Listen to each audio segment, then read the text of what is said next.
Hello everyone, welcome to How to Solver. Hope you are well. Today in this video, I'm gonna show you how to create customized icon for file in laptop. Before starting the video, please subscribe to How to Solver. So let's go. For this, you have to open your file explorer.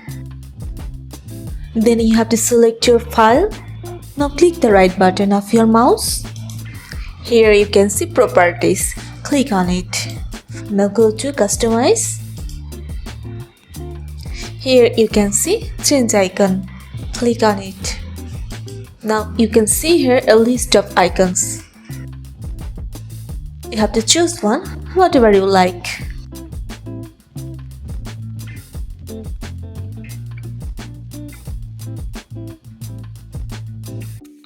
For picture, I'm selecting this camera icon.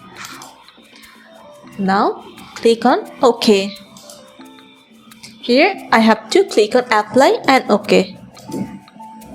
Here it is. So this is how you can create customized file icon in your laptop. So guys, that's it. You can do this. I think this video is very helpful to you. If it was, then give a thumbs up and hit the subscribe button. And thanks for watching.